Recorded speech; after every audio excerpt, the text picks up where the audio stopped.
Yo guys, maghiwalay muna tayo ng yempo sa pork chop. So direct tayo slice natin to guys. Tara, go! Ito, yempo guys.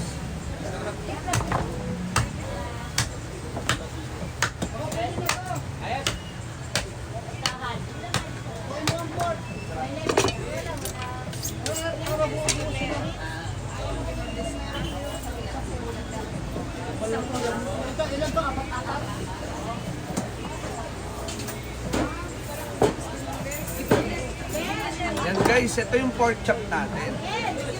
Tapos, ito naman yung yempo. Ganito.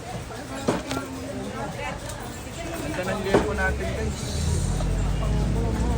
Tara, slicein muna natin ito.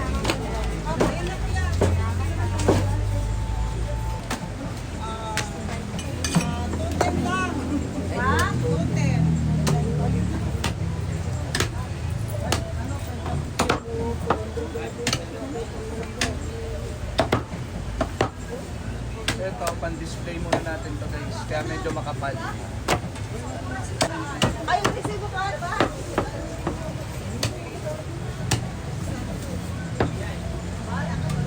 Dali, talong ko.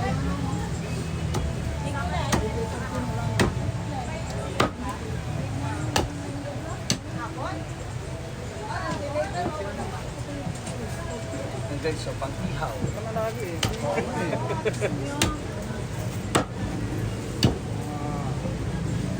Ganda yung ano.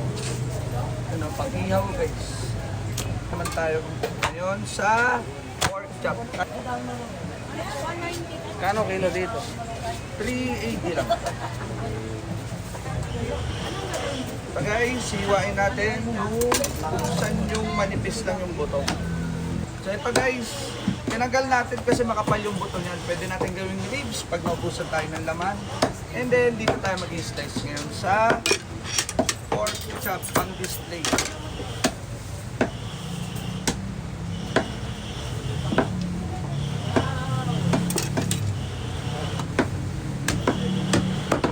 So, 3 piraso lang.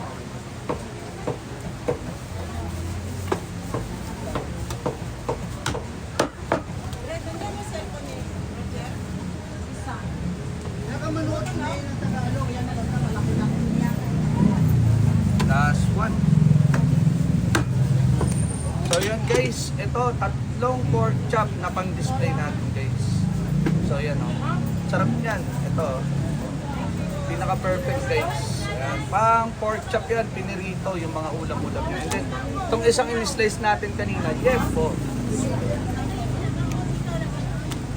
Yun guys, sana may natutunan kayo and yun lang. Bye-bye. God bless.